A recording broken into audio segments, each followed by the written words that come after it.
Today is a big day indeed in the case of the murder of the Rongo University student Sharon Otieno. Governor Okoth Obado is already in court. He'll be charged with aiding and abetting the commission of a felony in the name of murder. He has been in prison since Friday. And of course, we continue following that as reported by Hassan Mugambi just a few minutes ago. Meanwhile, still in court, 31 officials from the Kenya Revenue Authority and the Kenya Bureau of Standards are to be charged in court this morning. They'll be charged for allegedly allowing substandard Thai rice into the Kenyan market. They were arrested for willingly permitting the release of the rice into the market. Among those to be charged is suspended boss Charles Ongwae. In Eldoret, the Senate is holding its first sitting outside the capital. Security has been heightened in the town ahead of the sittings that will be held at the Uasin Gishu County Assembly. MCAs will have first-hand experience on the operations of the Senate, which oversights the counties.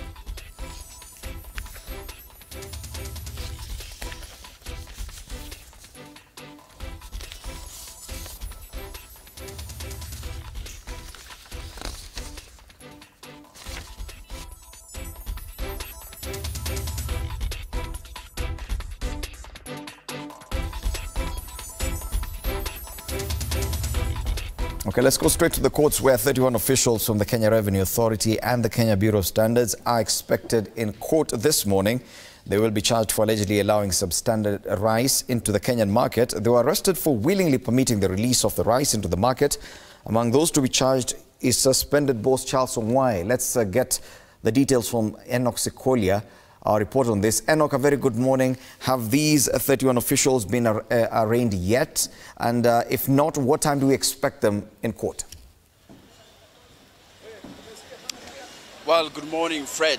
Indeed, at the Milimani court, we're expecting the officials, as you said, here anytime from now. They're yet to arrive, but we have been told that they could be arriving here anytime from now. Remember, they will be charged in the anti-corruption court for aiding the release into the market of goods which are deemed fake. Remember, those goods that were released on the market, they were declared substandard, but KPA, KRA and KEBS officials allowed the goods to be released into the Kenyan market from the port or the point of entry to KEBS, where they are supposed to be, or the standard of those goods are supposed to be ascertained, and KRA officials for just giving a nod to the sale of these goods. Now, let's look at the goods for us to understand, or for people to understand the gravity of the matter. They include rice, sugar, noodles and spaghetti. These are commonly used goods or food products on the market, and let's say also domestic appliances, the appliances used in your house. Some of them have been declared good. Probably the reasons why Kenyans have been complaining left, right and center that they're buying, for example, bulbs, they're buying let's say electrical appliances, and which are faulty, like they get blown off just a few days after buying. So those are the issues that are coming up here in court, and probably according to detectives, it has been an issue that all the goods amounts to billions of shillings that are currently on the market. Probably many Kenyans have already bought them, and that is how grave the issue is here, and it's expected here in the courts. Remember, as you said, 31 officials. They're not just from KRA and KEBS. They are also from the Kenya Ports Authority. That is the point of entry where most goods arrive by ship.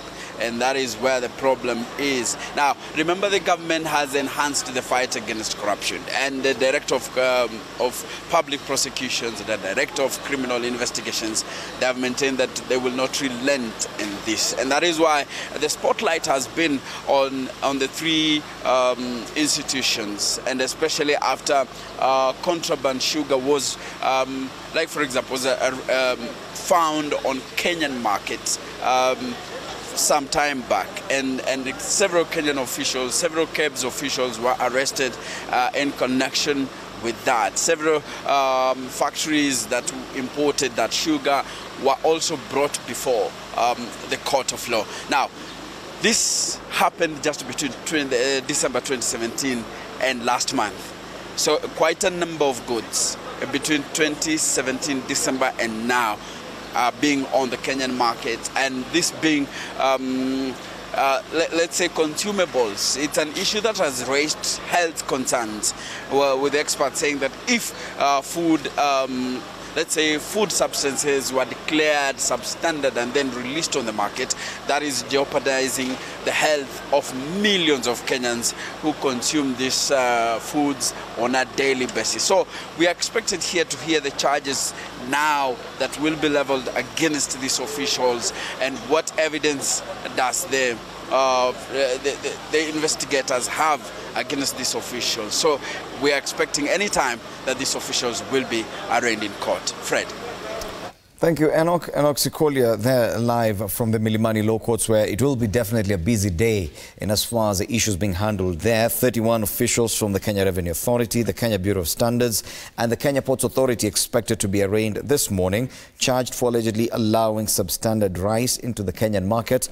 They were arrested for willingly permitting the release of the rice into the market. Remember, also at the Milimani Law Courts, Migori Governor Okoth Obado is in court already, expected to be charged with abetting murder in the killing of Sharon Otieno, the 26-year-old University of Rongo University student whose body was found in a thicket. And those are live pictures from court. You can already see Okoth Obado, the governor of Migori, there talking to some of his lawyers as he awaits the arrival of the judge. I'm informed that session will kick off probably at around 11 this morning.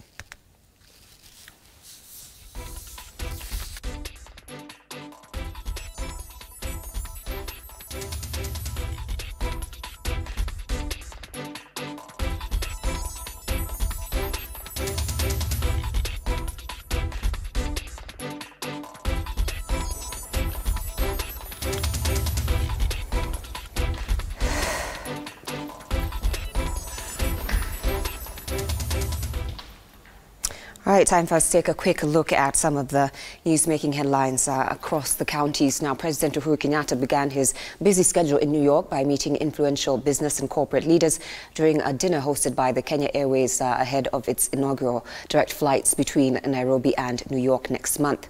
President Kenyatta, who is in New York for the annual UN General Assembly, lauded the Kenya Airways and its partners for working towards the direct flights between Kenya and the US. The top travel operators and investors attending the dinner were urged to seek partnerships to accelerate American investments in Kenya. The president, who is scheduled to hold several other business and bilateral meetings with key investors, appealed to Kenyan diaspora to take advantage of the direct flights, friendly rates that significantly reduce the high fares through Europe. And it was a natural disaster. Another airline came and collected their people. Sure, that's the picture we want. We have new things on the horizon to turn this airline around, to make it once more the pride of Africa. I wouldn't say the light at the end of the tunnel, because people, when you say the light at the end of the tunnel, you say, well, the light is not the escape, but it's a train coming the other way. So I wouldn't use that expression anymore, because I've used it once before when somebody told me this is the wrong expression. But it's more that definitely we are going in the right direction, and this flight to New York is part of that. This will not only bring an increased number of tourists to Kenya and from Kenya to the United States, but it is also, to me, a door to open new opportunities of many things that we could do together. There is great potential and possibilities in Kenya, especially in the technology fields. We now don't have to have Google and Amazon and everybody else who's based out in Nairobi flying through Europe in order to make their connections to Kenya or to Nairobi. That's all possible now. And I believe that this will not only just boost tourism, it will boost business and trade ties between our two countries. Former Prime Minister Raila Odinga has defended the move by his party MPs to back the finance bill that was signed into law on Friday. Raila says it is essential for government to raise revenue to fund its programs. Speaking in Bondo, where he attended a church service at Bondo Anglican Church, he said government functions, including recurrent expenditures, will stall without revenue. NASA MPs were whipped into backing President Kenyatta's tax proposals despite earlier opposition.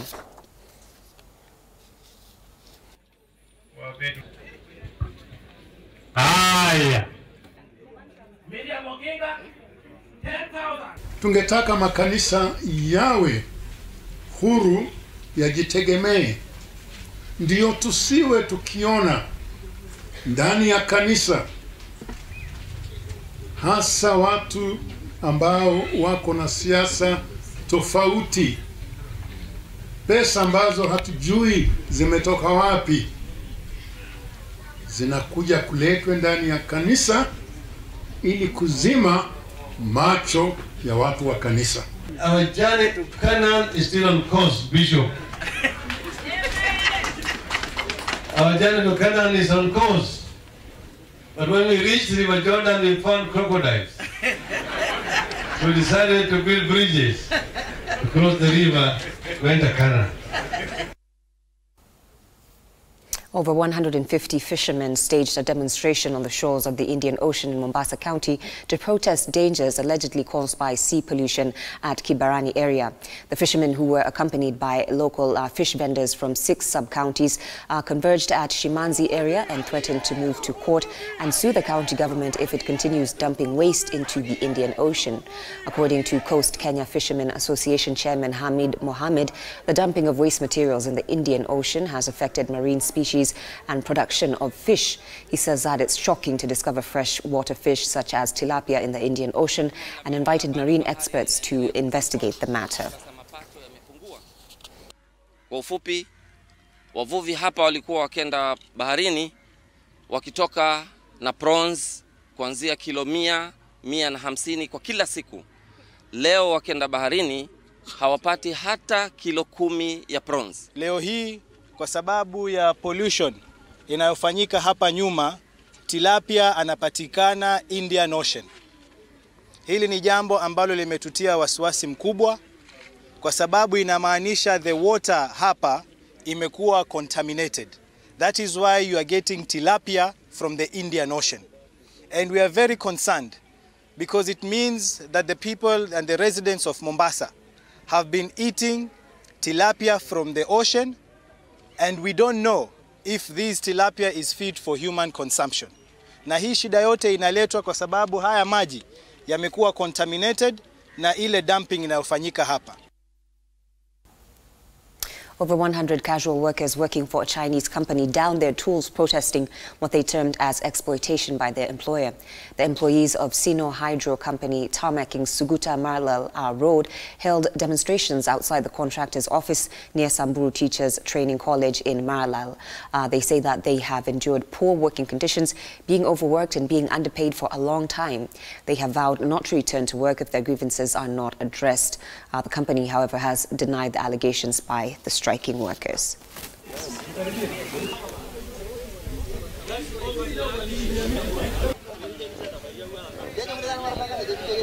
Unakorogeshwa kokoto, lebara anafutwa ndio ufanye hiyo kazi. Ukisema ufanye unaambiwa go ausa. Tunafanya kazi from saa 1 mpaka saa 12 ama saa zingine saa 1 asubuhi. We didn't pay them overtime, but this one they signed, yes, every staff they signed. Did you see here the overtime? Every people.